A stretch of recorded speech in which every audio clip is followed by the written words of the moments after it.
We are here, different location. We are at the lovely Bamboo Room, located at the National Cycling Velodrome of Couva Main Road, Balmain, Couva. We're speaking with Vashti Guyadeen, CEO of the Coalition of Service Industries, TTCSI, as well as Kairon Serrette, Senior Manager, Business Development of SporTT. We want to thank you so much for joining us to tell us about some exciting things that are happening on the landscape of not just sport in Trinidad and Tobago, but industry, development, and partnership. The ball is in your court, Kairon, and give us a little overview rather, of what happened. So, earlier this year, we at Sport Company attempted to give more or less an overview of the sport industry, and we realized that there's a problem with data collection and so on. And from that, after different conversations, we came across the TTCSI with the express written goal of developing a sport industry report. I think it's going to be important for us to really show what the impact of sports as an industry is on the GDP of Trinidad and Tobago, so that we could be part of different conversations. You'll find that a lot of times people talk about the sport industry, the sport industry in the global specs and so on, but there isn't any real data that speaks to our own circumstance. So this exercise and this partnership with TTCSI is for us to move towards developing a baseline, at least in the first instance, of what the sport industry in Trinidad and Tobago looks like, and then over time, really expanding so that we have the right data that can now inform decision making, that could inform proper strategic investment while we grow the industry and put it in a better position to contribute to the GDP of Trinidad and Tobago. And Vashti, I want to bring you in here talking about the value or the importance of evidence-based research to determine forward action. Thanks. Okay, thank you for having us here this morning. And I would like to build on what Kairon said. So it's not something new for us, this project that is. For the past 2 years, we are responsible for services in the country. We represent over 50 services associations. The issue that we have been having, the challenge is that we do not have a one-stop shop for data on the services sector, so that manufacturers could say they contribute X percentage towards GDP. So we have been trying, and we have made some inroads in collecting data on the services sector in Trinidad and Tobago. So we recently, just last month, we launched something called the National Services Exporters Survey, and that's going to lead into a registry, a portal later on in the year.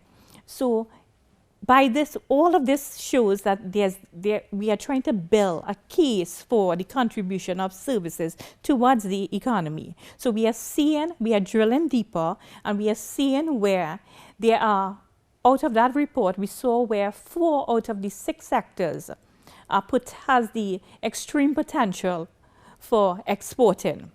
And sport is within that sector of business and professional services. So hence the reason why we know the value created there. So when SporTT came to us, we jumped at the opportunity because this is really what we are about. And it's one thing to say, yes, we know it kind of intuitively, but it's another thing to really say, okay, well, this is the evidence. So with that in mind, Kairon, the credibility, how important is the credibility, and not just saying, okay, well, moving an industry forward, but moving sport? Because I say a little while ago, well, a long while ago, you go in the field, you kick some ball. Many people who may be in position to effect policy now may still be thinking of sport in that way. So in terms of bringing it to the realm of saying this is something that is credible, is necessary, and we need to look at it in such formalized manner, was it significance of that? I think it's potentially a game changer in how sport is viewed. I mean, anyone who talks about the industry said, we as administrators and professionals, we are very passionate about it and want to have that credibility and that respect when we have conversations with different stakeholders. The other person might just say, as you rightly said, it's just fun and games. Embarking on a project like this allows us to be part of a conversation where we could match up against other services and other sectors. I'll even go so far as to say I'm hoping that next year we're able to be included in one of those industry reports, so that when you're looking at all the different factors of the different industries, sport is there. once we're able to do that, as I mentioned, investment from the state, but then also I think it's going to allow us to have more of a business type conversation with corporate entities in terms of saying this is the potential, this is the investment opportunity you can have by engaging with sport. And I think all of that helps in terms of changing the brand and changing the perception of sport. And I think once that happens, then it creates a better environment for us to have conversations and really engage partners. So it is part brand building in terms of the industry, but it's also monitoring, measuring, and then growing. And that monitoring, measuring, and growing, Vashti, I want to bring you back because there was a report that was recently conducted about the impact of COVID on the service industries. How does that impact the kind of conversations that you're able to have, saying, okay, well, these are the results, so these are the things that we want you to address? How does that impact that? Okay, so the TTCSI, in collaboration with TTME, conducted a survey in May of this year, and 395 companies were surveyed. And out of that 395, 55% were services. And what we found was that either in terms of the services, 30% had to they had to send home workers. And some of those areas also, we found that there are, because COVID is not only negative, there were some positives. So we found also that there were firms that were able to pivot into different areas. So there are some strengths and some weaknesses. So once we have, again, it's when we have the data analytics, we know exactly that you pivoted into this area, what support systems you need in order to grow and flourish. What systems do you require from the state? And this is where we could design evidence-based policies. And also on the flip side, those that failed, what has to be done for you to survive? And you wrote an academic paper looking at esports. This is the disruption of COVID, as Vashti said, can be a positive. How can sport and the industry of sport, as opposed to just going and having a good time, fun and games, as I say, capitalize on the disruption in that pivot? Well, I think it was clear. I think one of the positives coming out of COVID, or at least again for our industry, was to see the hunger from the wider population, global population, for live sports. And I think that shows that we are important, and that shows that we need to invest energy into being in a position to show what it is we bring from both yes, there's a social standpoint, but from an economic standpoint. I think from the impacts of COVID, it now again forces us to say, right, how can we put ourselves in a position to benefit, well, not benefit, but to survive and flourish if something like this happens again, from the digital aspect, in terms of looking at digital solutions for broadcasting and that sort of thing, digital, different types of entertainment. As you mentioned, the esports, is that an opportunity for us to now build that industry? Again, once we have the data, we could have the conversations with the stakeholders, because as I mentioned earlier, the business model for esports is there are participation events, there's a lot of content creation, but then you also need the sponsors to get involved to see the value of this sort of thing. So just generally getting the data and being in a position to say this is the value export brings or X part of the industry brings allows us to now make cases why we are with the investment. And it's interesting because of the way that things have been locked down, restricted, banned altogether because of the pandemic. The things that are actually allowed to take place and occur, the kind of magnifying lens that is on it. So I'm sure that it would have been a remarkably bright spot for the CPL that just happened and say, okay, well, these are models that worked, that we can build on. And you also have the eye on what is happening in Trinidad and Tobago, what we're able to do. But we take a short break. When we return, we have so much more to speak about, and the business of sport, the industry, and the potential that is possible through this partnership. Stay with us. We'll return with more. Welcome back. We are at the National Cycling Velodrome in Vancouver, speaking to Vashti Guyadeen of TTCSI as well as Kairon Serrette of SporTT. When we think about sport, what kind of careers are possible? Is it just batting, bowling, cycling? What kind of spin-offs, what kind of added values can we have, Kairon?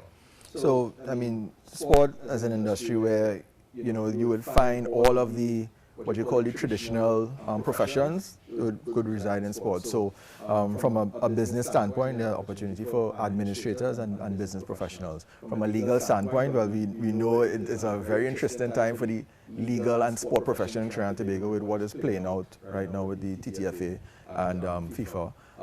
You know, what is an exciting part, and I think what a lot of people gravitate towards, is the sports science and support services. So things like, you know, sports psychology, things like performance analysis and testing, strength and conditioning, sport nutrition, you know, massage therapy, biomechanical testing, and, you know, those are just some of the opportunities you have in terms of professions in sport. And we could get into the technical stuff, you know, as I said, coaches, players, which everyone aspires to, but not everybody could be.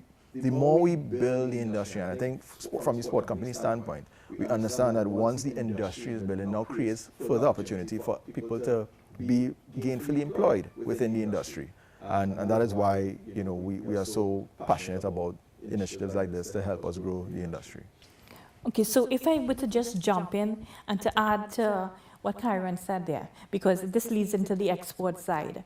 So we have the brand ambassadors if we look at the Brian Laras, but those people need support systems. And in this whole digital environment, we have new jobs emerging. And it's interesting at the school level, we need to introduce school children to these new jobs. People look at, for any firm now, they need content managers, they need communication specialists, they need website developers. These are new areas and it's critical to understand that you do not, with jobs like these, Trinidad and Tobago is not your market. The globe is your market. So once you are excellent, you are a global player. So just think about it like that. These are trillion-dollar industries, and we need to have that conversation in terms of how do we develop the curriculum to ensure that we create cadres of persons in these different pools. So this takes us into the export side of things. We have been pushing something called Services Go Global. And when people do that program, they would say, why wasn't I introduced to this program at university? Because I'll draw an example in terms of the animators. Animation is an export. It's export ready. You cannot be an animator and just say that you operated within the Caribbean. So we have to infuse this export element throughout the value chain. And it's critical because here's what, we have to have an export mindset. It's not easy. You have to have that confidence. It means thinking global from the very onset. It does not happen just by chance. I had a conversation about 2 weeks ago with some people from Startup Chile. And this is a program that over a decade ago that the Chilean government decided that how they wanted to help IT firms. But do you know the difference and why this program stood out for me was from the onset, they addressed the mindset. That what it means what it takes to develop your confidence, because it means that you're going into the unknown, you know. And so you train somebody for maybe say 2 or 3 weeks, it doesn't stop there. And what they also introduce, they introduce incentives. So they reach out to people at the diaspora and people who want to come back and give to their country. And also the other element was that incentives for the top IT firms, global players. And they said, come to Chile, and we will give you incentives cover you for a year, but here's what, you have to mentor these entrepreneurs for 1 year. So it's these kinds of things that we need to do. And kind of building capacity. Yes, we need mentoring, we need coaching. It's not going to happen by chance. It's not going to happen overnight. We will plant the seeds now, and maybe 5 years down the road, we'll get the rewards. But we need to have this conversation. We need to put these things on the drawing board. We need to have the proper planning. And that conversation and that planning, as you say, is enhanced and facilitated by doing the research and then putting the research in a way that it's understood. And it's almost as though, yes, sometimes there are figures and it seems as though all you have are figures, and you can't necessarily take those figures and bring them down to a manner that is practical and functional. And you see, because the question is normally, what's in it for me? Yes. How does this affect me? How do I carry this forward? Or does it make sense to make this investment? 5 years, some people may say, is a long time when I have things to do now. So what would you tell to the person who is saying, I wonder if that investment, because apart from just money or finances, also time, what makes it worth it? Yeah, so I mean, I think Vashti said something very powerful in terms of from the onset developing the mindset, and you know, venturing into this sort of approach, especially with sport, where sport is concerned. You know, it's going to be important for us to really work with the stakeholders and help them to see the value in taking this approach. From the data collection, we have planned as part of the intervention to do training sessions in terms of how you collect data, what is the best format, and so on, so that it helps us help them more, right? And I think the better we're able to show the eventual value, I think they will have more uptake. You know, again, you talk about the mindset. My hope is that, you know, through the partnership, we are able to change, as you said, the mindset of the stakeholders in sport. Now that they realize that, listen, you know, there's another opportunity for us to monetize, for us to expand, for us to make more money. We need to have a more professional approach to it. And it's not to say we're just saying, well, have a more professional approach on your own. We are going to provide the guidance, we're going to provide the assistance so that, you know, you all could now, you know, improve and help build this industry. So again, I think it's an exciting time. I mean, there's a lot of work to be done. As I said, there's a lot of convincing in terms of what's the sense in this? You know, what are doing this for? You know, but we're hoping that we're able to change and inspire people to do this, because there's definitely an opportunity for benefit. Kairon spoke about it. I think I don't want people to get the idea that is the TTCSI is coming in and collecting data. What we have built into this project with SporTT assistance, and they were very clear about this, they were very firm about it. We are building sustainability. We are teaching you how to fish. We are not just giving you a fish. So we work with in the first phase, we work with the NGBs. We collected data. The second phase is where we are going to teach them how to collect this data. And what value, when you do that and you build, when people see the value of what data collection and what it does, how it impacts your bottom line, then we are going to get buy-in across the board. So this is a critical element of what SporTT is doing by this project. All right, so I want to thank you so much, Vashti Guyadeen and Kairon Serrette, for their time and making us excited about the potential, because this goes much further than sports. In a time where we need these partnerships, when we need to do more with less, as it seems, this partnership is just an indicator of what we can do here in Trinidad and Tobago. And we want to thank you so much for tuning in. On behalf of the entire news team, I'm DK Roster. Have a good night.